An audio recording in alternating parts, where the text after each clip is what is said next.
नमस्कार, मैं दीपक शर्मा और मेरे यूट्यूब मंच पर आपका बहुत-बहुत स्वागत है। दोस्तों, सबसे पहले आज दशहरे की मौके पर आपको बहुत-बहुत बधाई। लेकिन इस मौके पर, दशहरे के मौके पर जब आरएसएस अपने 100 साल की यात्रा पूरी कर रहा है, आज इत्तेफाक से आरएसएस को, बीजेपी को, संघ परिवार को बहुत बड़ा झटका लगा है।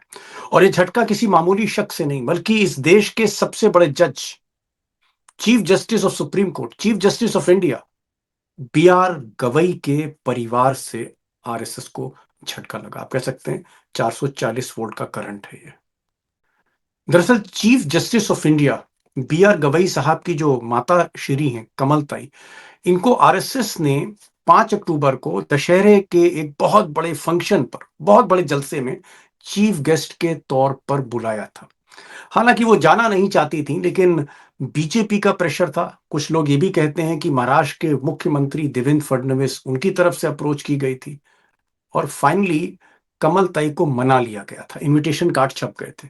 लेकिन आखिरकार आखिरकार कमल ताई ने कल चिट्ठी लिखकर कहा कि वो इस फंक्शन में नहीं आएंगी। अब ये एक बहुत बड़ा झटका था आरएसएस के लिए कि चीफ जस्टिस की मां, जिनको बुलाया गया, इनविटेशन कार्ड छप गए, उन्होंने इस प्रोग्राम में आने से मना कर दिया। और ना सिर्फ मना किया, उन्होंने ये भी कहा कि जिस तरह से कुछ लोगों ने उनकी आलोचना करी है, परिवार की आलोचना की है, जिस तरह से चीफ जस्टिस की आलोचना हुई है, उनको कटघरे में खड़ा करने की कोशिश की, ये उनको अच्छा नहीं लगा और वो नहीं आ रही। हालांकि औपचारिक कारण उन्होंने अपनी सेहत का दिया कि मैं 84 साल की हो गई हूं, इसलिए मैं नहीं आ रही।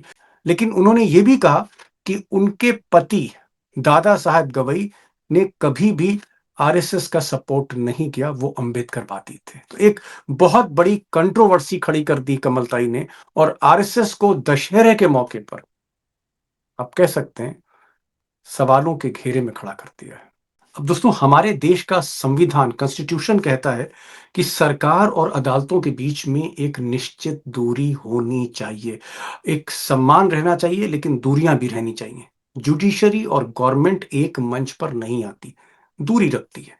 और यही कारण था कि चीफ जस्टिस जो थे, उनको भी ये बात अच्छी नहीं लग रही थी कि उनकी मां जो है, 100 साल जब आरएसएस के पूरे हो रहे हैं, इतने बड़े जलसे में चीफ गेस्ट बन के जाए, सवाल उठेंगे। और इसलिए शुरू में कमल ताई जाना नहीं चाहती थी इस प्रोग्राम में। उसके बाद पॉलिटिकल प्रेशर बढ़ता चला गया इस परिवार पे, गवई परिवार पे। और कहा यह भी जाता है कि इसमें मुख्यमंत्री की भी कहीं ना कहीं भूमिका थी। बहरहाल कमल ताई के जो बड़े बेटे हैं, यानी चीफ जस्टिस ऑफ इंडिया के जो बड़े भाई हैं राजेंद्र जी, उनको अप्रोच किया गया और आखिर में उनकी मीडिया से बात कराई गई, जहां पर राजेंद्र जी ने कहा कि भाई उनकी मां जो है कमल ताई, वो 5 अक्टूबर के फंक्शन में बतौर चीफ गेस्ट जाएंगी। उन्होंने इनविटेशन एक्सेप्ट कर दिया। ये बात ऑन रिकॉर्ड बड़े भाई ने की।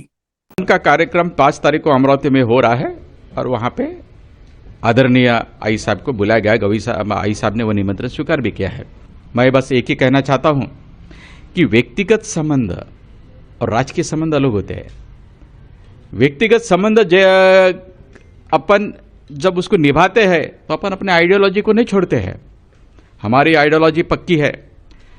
अब दोस्तों, जब बड़े बेटे, कमल ताई के बड़े बेटे राजेंद्र गवई साहब ने कैमरे पर कह दिया कि उनकी मां ने इनविटेशन एक्सेप्ट कर लिया है, वो 5 अक्टूबर को आरएसएस के फंक्शन में जाएंगी, तो आरएसएस को लगा कि एक बड़ी कामयाबी मिल गई है और चीफ जस्टिस की मां उनके फंक्शन में आ रही। एक तरह की मान्यता मिल गई आरएसएस को। लेकिन ये बात कहीं ना कहीं बुरी लगी दिल्ली में छोटे बेटे chief justice of India B R Gavai को। अब ऐसा कहा जाता है, मेरे पास साक्ष्य तो नहीं है, लेकिन चर्चा इस बात की है, सुप्रीम कोर्ट से लेकर नागपुर तक, कि बीआर गवई ने अपनी फिर मदर को समझाया और उनकी मां मानी। और मां ने आखिरकार एक चिट्ठी लिखी और चिट्ठी में आरएसएस से कहा कि वो इस फंक्शन में नहीं आ सकती हैं। हालांकि हेल्थ रीजन दिए, उन्होंने कहा कि मेरी उम्र 84 साल हो गई, मैं आ नहीं सकती हूँ, हेल्थ इश्यूज हैं। लेकिन उन्होंने ये भी कहा कि वो अम्बेडकराइट थी, अम्बेडकरवादी हैं। उनके जो पति थे दादा साहब गवई, वो भी अम्बेडकराइट थे, अम्बेडकर के बहुत क्लोज थे और वो आरएसएस की विचारधारा को नहीं मानते, उसका विरोध करते हैं। ये भी एक कारण उन्होंने इशारों में दिया कि इस वजह से वो नहीं आ रही। तो आप अल्टीमेटली कह सकते हैं कि एक बड़ा झटका गवई परिवार ने दशहरे के मौके पर, जब 100 साल पूरे कर रही है आरएसएस, अपनी यात्रा पूरी कर रही है, उस मौके पर, विजयदशमी के मौके पर एक बड़ा झटका बी आर गवई के परिवार ने, चीफ जस्टिस के परिवार ने दिया है। और मैं तो कहूंगा कि एक बहुत बोल्ड स्टेप है बी आर गवई का, चीफ जस्टिस का बहुत बोल्ड स्टेप है, कम से कम जुडिशरी की इंडिपेंडेंस को बचाने के लिए। अब दोस्तों, जो बड़ा सवाल यह है कि आरएसएस और बीजेपी सुप्रीम कोर्ट के जो चीफ जस्टिस हैं, इस देश के जो सबसे बड़े जज हैं, उनसे इतना अभिभूत क्यों है, इतना इंप्रेस क्यों है, उसके प्रभाव में क्यों? क्योंकि हम देखते हैं कि इससे पहले चंद्रचूड़ साहब जो चीफ जस्टिस थे, छवि उनकी भी ठीक थी शुरू में। मोदी जी लेकिन अचानक उनके घर पहुंच गए, गणेश उत्सव का बहाना था, मोदी जी घर पहुंच गए, चंद्रचूड़ के साथ आरती करने लगे, मोदी जी की भी तस्वीर आ रही है, चीफ जस्टिस की भी तस्वीर आ रही है, वो वीडियो वायरल हुआ और पहली बार इस देश में 75 साल में पहली बार कोई प्रधानमंत्री चीफ जस्टिस ऑफ इंडिया के घर चला गया। जबकि मैंने आपसे पहले भी कहा कि कायदा कहता है, कानून कहता है, संविधान कहता है कि दूरियां रखनी होंगी, जुडिशरी और गवर्नमेंट एक मंच पर इस तरह नहीं आ सकती, निश्चित दूरी मेंटेन करनी होगी। वो दूरी सबसे पहले किसने तोड़ी? मिस्टर मोदी ने, कारण आपको पता ही है। और इस बार दूरी किसने तोड़ी? मोहन भागवत साहब की टीम ने। पहले चंद्रचूड़ के घर पहुंचे और इस बार चीफ जस्टिस की मां को दशहरे के मौके पर चीफ गेस्ट बनाया जा रहा था। कहीं ना कहीं 84 साल की उम्र में chief justice B R Gavai की मां ने एक मैसेज दिया है मिस्टर मोहन भागवत को, मिस्टर नरेंद्र मोदी को, संघ और बीजेपी परिवार को, कि जो संविधान है उसको ताक पर नहीं रखा जा सकता। जो कायदे हैं, जो कानून है, जो नियम है, जो परंपरा है, वो बरकरार रहेगा। अब दोस्तों, सवाल यह भी है कि पूर्व चीफ जस्टिस डीवाई चंद्रचूड़ एक तरह से झुक गए थे मोदी के आगे, लेकिन chief justice B R Gavai नहीं झुके, ये भी बहुत क्लियर है। Chief justice B R Gavai के भी कुछ दिन कुर्सी पर हैं। अब जिस तरह से उनकी मां ने स्टेप लिया है, उनके कहने पर या उनके इशारे पर, संबंध तो मुझे लगता है कहीं ना कहीं मोदी और चीफ जस्टिस के अब वैसे नहीं रहेंगे जो आज से पहले होंगे। आगे क्या होगा अब ये देखना होगा, लेकिन आज इत्तेफाक से इसी दशहरे के मौके पर आज एक ऐसे गेस्ट मैं आपसे रूबरू करा रहा हूं जो ना सिर्फ नागपुर से वास्ता रखते हैं, ना सिर्फ वो मोहन भागवत को जानते हैं, वो गवई परिवार को भी जानते हैं।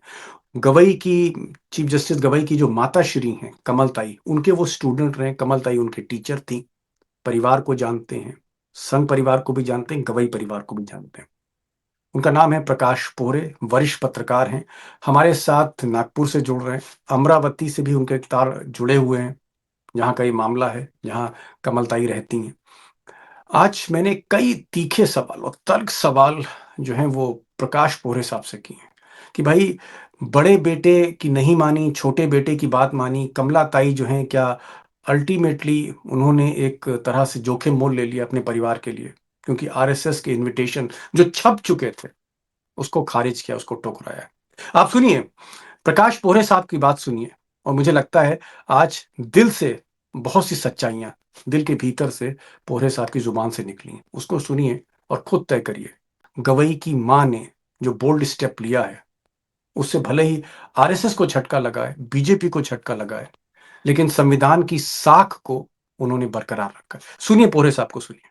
मेरा जो सवाल प्रकाश पोहरे साहब है कि देश के chief justice B R Gavai, जो इस देश के सबसे बड़े जज है, सुप्रीम कोर्ट के चीफ जस्टिस से बड़ा फिर कोई जज नहीं है, और सुप्रीम कोर्ट के चीफ जस्टिस की जो मां है, उनको आप दशहरे के मौके पर आरएसएस, जब उसके 100 साल पूरे हो रहे हैं, वो एक बड़े जलसे में, फंक्शन में उनको बुलाना चाहता था। मैं ये जानना चाह रहा हूं कि मोहन भागवत हो या आरएसएस के बाकी नेता हो, इनका मकसद क्या था? क्यों बुलाना चाह रहे थे चीफ जस्टिस की मदर को अपने फंक्शन में? मैसेज क्या देना चाह रहे थे? मैसेज क्लियर है दीपक भाई। बाकी सारे जुडिशियरी के ऊपर प्रेशर बनाने के सिवा दूसरा और क्या मकसद हो सकता है? उसके सिवा कोई है नहीं। लेकिन ऐसा है कि देखिए, मैं जिस तरीके से इनकी फैमिली है या जिस तरीके से चीफ जस्टिस है, वो भी बड़े कहने का मतलब बड़े मैच्योर्ड है। हाँ, ये मैं मानता हूं कि राजेंद्र गवई जो है वो उनके उतने बड़े भाई। हाँ, उनके जो बड़े भाई है वो भी मेरे बड़े अच्छे मित्र है। तो लेकिन वो मैं एक बताता हूं कि he is not a season politician, politics में करते हैं वो, लेकिन बड़े भोले हैं वो। उनको ये जो आजकल की राजनीति है वो इनको उनको समझ में आती नहीं है। तो उन्होंने बड़े इसमें बोल दिया होगा कि मैं नहीं, ठीक है मेरी मम्मी तो आ जाए, मदर तो आ जाएंगी, वो हिसाब से, और वही बात पकड़ लिया सब इन्होंने कि आएंगे। या हो सकता उन्होंने मदर को, कमल ताई जी को बोला भी होगा कि नहीं मम्मी आप जाइए उसके अंदर। तो ये इस तरीके से बातें बनी, लेकिन जब आखिरी ये इनके ध्यान में आ गया कि इसके भविष्य में क्या परिणाम दुष्परिणाम हो सकते हैं ज्यादातर परिणाम की जगह, तो वो हिसाब से मुझे लगता है कि हो सकता कि गवई भूषण गवई साहब ने भी मदर से बात किया होगा कि इससे सिग्नल ठीक नहीं जाएगा, और वही हिसाब से वो समझ के ताई वहां नहीं गई होंगी, और ये बहुत अच्छी ओके। बात हो गई है, बहुत बड़ी अच्छी बात हो बात बड़ी बात प्रकाश पोरे साहब कह रहे हैं, जो टीचर रहे, स्टूडेंट रहे कमलताई के, चीफ जस्टिस के मदर के, उस फैमिली को जानते हैं। पोरे साहब कह रहे हैं कि जो बड़े भाई हैं, चीफ जस्टिस के जो बड़े भाई हैं राजेंद्र जी थोड़े से भोले भाले हैं, डॉक्टर थे, भोले भाले इंसान हैं, और इनका ये कहना है कि भाई आरएसएस ने और बीजेपी ने कहीं ना कहीं राजेंद्र जी से कहा होगा कि भाई आप अपनी मदर को ले आइए, वो तैयार हो गए होंगे। बाद में जब कंट्रोवर्सी हुई तो चीफ जस्टिस साहब ने मम्मी को फोन किया होगा, माँ को फोन किया होगा कि भाई मत जाना। ये प्रकाश पोरे साहब कह रहे हैं, और प्रकाश पोरे साहब की बात पर मैं इसलिए यकीन कर रहा हूँ कि कमलताई जो है, उनकी मदर, उनके ये स्टूडेंट हैं, और नंबर दो, ये राजेंद्र जी को भी नहीं जानते नहीं, हैं। तो ये कह रहे हैं कि पोरे साहब की अल्टीमेटली चीफ जस्टिस को लगा कि भाई ये मैसेज बहुत गलत जाएगा, पूरे देश की जुडिशरी को मैसेज गलत जाएगा, इसलिए मेरी माँ अगर वहां पहुंचेंगी तो ठीक नहीं होगा।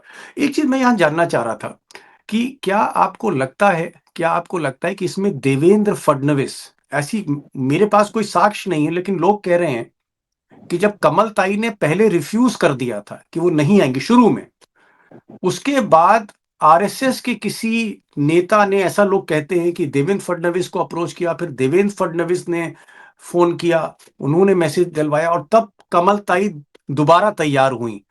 तो क्या देवेंद्र फडणवीस हो सकते हैं? पोरे साहब, आप तो नागपुर को भी जानते हैं, देवेंद्र फडणवीस के परिवार को भी जानते हैं, क्या देवेंद्र फडणवीस का रोल था महाराष्ट्र के मुख्यमंत्री का? उन्होंने दोबारा दबाव डाला, फिर तैयार हो गई कमलताई। देखिए इसकी संभावना हम लोग नकार तो नहीं सकते। देवेंद्र फडणवीस के जो पिताजी थे, गंगाधर जी फडणवीस, वो ओके। तो पॉलिटिक्स से ताल्लुक रखते ही थे, और फडणवीस अपने जो रासू गवई साहब थे, यानी इनके जो फादर है अपने चीफ जस्टिस के। अब देखिए विदर्भ एक छोटा सा एरिया है, अब सभी के संबंध सभी से थे। और देखिए दीपक भाई एक बात समझ लीजिए, आज के जमाने के जैसा माहौल नहीं था वहां पे। जो विरोधी पक्ष नेता भी है, जैसे देखो गोपीनाथ मुंडे विरोधी पक्ष नेता था, विलासराव देशमुख मुख्यमंत्री थे, दोनों एक ही स्टेज शेयर करते थे, दोनों एक में के ऊपर तंज कसते थे, बड़ा जोर जोर से हंसी होती थी वहां पे। ये वो जोक मारते थे, वो इधर से हंसी होती थी, वो उधर, उसके बाद में उनकी पारी जी। आती थी वो। देखिए माहौल हमारा अच्छा था महाराष्ट्र के अंदर। अभी फिलहाल के अंदर जिस तरीके से ये माहौल बिगड़ गया है, वो इस तरीके से जहरीला वातावरण हमारे देश राज्य हमने नहीं, लेकिन हमारे पहले विदर्भ के अंदर पहले नहीं था। आप ये कह रहे हैं कि देवेंद्र फडणवीस के गवई परिवार से, फैमिली से रिलेशन थे, आप ये कह रहे हैं? हाँ हाँ हाँ, तो आप इस बात को मानते हैं कि देवेंद्र फडणवीस का कोई रोल रहा होगा जब कमलताई को दोबारा मनाया गया? हालांकि फाइनली कमलताई ने मना कर दिया, लेकिन जब दोबारा मनाया गया था, तो आपको लगता है, क्योंकि आप सारे ही जितने भी किरदार हैं इस कहानी के, सबसे आप परिचित हैं, क्या देवेंद्र फडणवीस ने अप्रोच किया होगा, और राजेंद्र गवई जो बड़े भाई हैं चीफ जस्टिस के, उन्होंने फिर अपनी माँ से कहा होगा कि भाई चली जाइए आप, मेरा मान रखें? कैसा हो सकता है? बिल्कुल बिल्कुल हो सकता है, यही हुआ होगा, यही हुआ होगा। नहीं तो राजेंद्र जी को इसके अंदर बीच में बोलने की वैसी जरूरत नहीं थी, इस तरीके से इंटरव्यू देने की और खुद होके बोलने की। हो सकता है, मुझे तो ये शक्यता जो है वो इसको मैं नकार नहीं सकता हूँ कि जब राजेंद्र ने बीच में बोला, मैंने भी उनका इंटरव्यू देखा था जिस तरीके से चला जी। था, तो मुझे भी थोड़ा अटपटा तो लगा कि ये कैसे बोल रहे बीच में। तो इसीलिए वो मीडिया वालों ने ये मीडिया इंटरव्यू जानबूझ के चला दिया होगा, प्रेशर करने के लिए कि देखो अभी तो राजेंद्र ने भी हाँ बोला है कि आएंगी करके, तो अभी तो आपको आना पड़ेगा। ये भी हो सकता है। देखिए ये तो सारी की सारी जो है ना, ये तो व्यू रचना वाली बात है दीपक जी। तो ये इसके अंदर अभी इनका तो हाथ कोई पकड़ नहीं सकता ना, आरएसएस वालों उनका हाथ नहीं पकड़ सकते कोई, जी। इतना तो आपको समझना चाहिए। एक छोटा सा सवाल कर रहा था पोरे साहब, जी आखिर क्या वजह है कि देश का जो चीफ जस्टिस है, बीजेपी की सरकार, मोदी जी की सरकार, आरएसएस के चीफ जस्टिस ऑफ इंडिया को, इस देश के सबसे अहम जज को इतनी इंपॉर्टेंस क्यों देते हैं? क्योंकि पिछली बार एक कंट्रोवर्सी हुई थी जब गणेश उत्सव था और मोदी जी चंद्रचूड़ जो उस वक्त के चीफ जस्टिस के घर पहुंच गए थे और आरती हुई, फिर वीडियो वायरल हो गया और पूरे देश भर में बवाल मचा, जुडिशरी में बवाल मचा कि साहब ये कैसे हो सकता है कि प्रधानमंत्री जो हैं वो चीफ जस्टिस के घर पहुंच गए। भाई हमारा संविधान कहता है कि प्रधानमंत्री और चीफ जस्टिस में एक निश्चित दूरी होनी चाहिए, सरकार और जुडिशरी अदालत में दूरी होनी चाहिए। तो प्रधानमंत्री चंद्रचूड़ के घर पहुंचते हैं और मोहन भागवत आरएसएस के जो चीफ हैं वो चीफ जस्टिस की मां को बुला लेते हैं। तो चीफ जस्टिस आरएसएस के लिए इतना इंपॉर्टेंट क्यों है? ऐसा क्या है? दीपक भाई, क्या आप भूल गए हो कि अभी फिलहाल में कितनी केसेस चल रही है बीजेपी के ऊपर, और कितने लोगों ने ये वोट चोरी हो या बाकी के भी मामले हो, बहुत भयंकर ज्यादा केसेस अभी सुप्रीम कोर्ट के अंदर उनके खिलाफ में चल रही है। तो नेचुरली देखिए, ये पहला जमाना तो रहा नहीं ना कि एक क्या बोलते हैं उसको, एक थिन लाइन बीच में लगाई थी, इसके बीच में जुडिशरी और पॉलिटिक्स के सरकार के बीच बीच में, में।